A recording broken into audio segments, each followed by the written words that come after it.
Buenas tardes, el día de hoy quiero hacerles esta presentación enfocada en los pacientes y los médicos de atención primaria relacionada con el procedimiento y los riesgos y complicaciones que presenta la tiroidectomía. Para ello vamos a utilizar esta imagen que es obtenida de la página de internet www.proyecto-bb.es. Para recordar, la tiroides es una glándula que tiene forma de mariposa y que se ubica en la parte inferior del cuello sobre la laringe y la tráquea. La cirugía de la tiroidectomía se indica generalmente en enfermedades malignas o en nódulos de tiroides que tienen sospecha de malignidad, cuando hay bocios gigantes que producen obstrucción, dificultad para respirar o para hablar, que se llama disfonía, o en algunos casos en donde la función de la glándula está exagerada y esto no es posible controlarlo con medicamentos. Básicamente, la tiroidectomía, que puede ser parcial o total, implica la retirada de una parte o toda la tiroides de acuerdo a la extensión del procedimiento.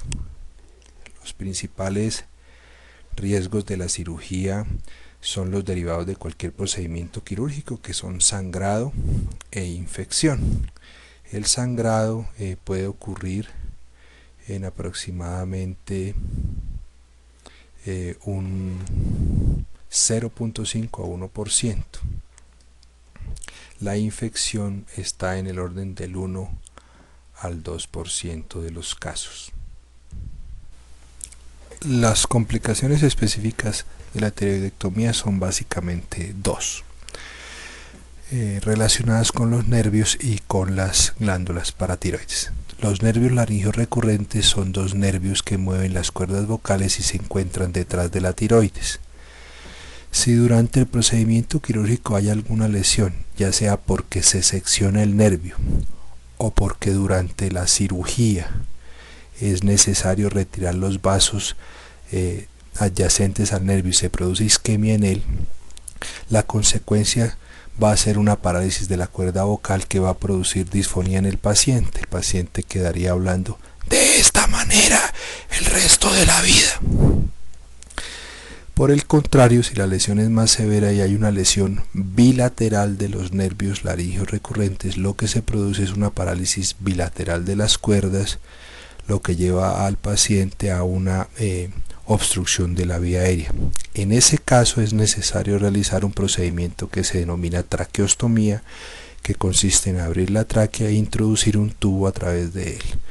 Esto ocurre solamente en el 1 a 2% de los casos y usualmente suele ser un procedimiento temporal por 2 o 3 semanas hasta que los nervios se recuperan y el paciente puede respirar normalmente.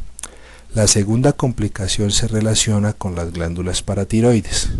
Estas son 4 glándulas que se encuentran en la parte posterior de la tiroides y cuya función es controlar el metabolismo del calcio.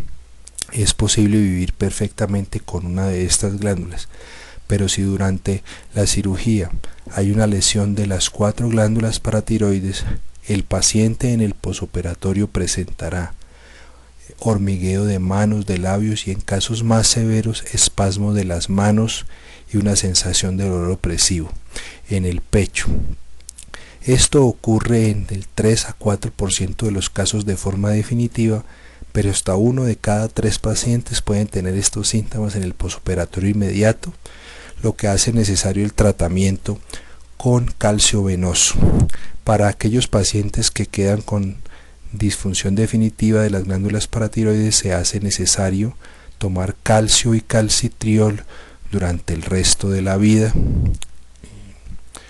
Las demás complicaciones en realidad son bastante poco frecuentes y se relacionan con daños que ocurran alrededor de los órganos que se encuentran cercanos a la tiroides. Estos órganos básicamente son la tráquea, en donde puede haber una lesión inadvertida de ella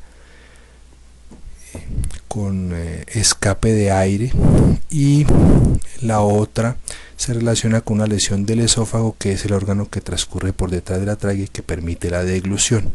Como ya mencioné, estos son realmente rarezas del procedimiento quirúrgico. En general se espera que los pacientes en el posoperatorio ni tengan disfonía ni tengan hipocalcemia. En los casos en que esto se presente, se recomienda que consulten con su cirujano tratante para que él les explique las condiciones y la naturaleza de estas complicaciones, lo mismo que su duración. En resumen, podemos decir que en casos de tiroidectomía se espera sangrado del 0.5 al 1%,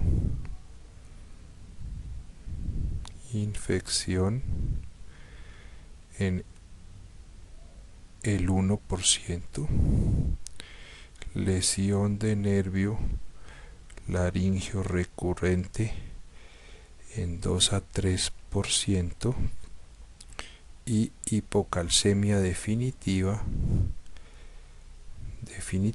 en 3 a 4%. Resultados por fuera de estos números deben considerarse en particular con el cirujano para determinar si hay alguna explicación en razón de la enfermedad, de los hallazgos de la cirugía, de la condición propia del paciente.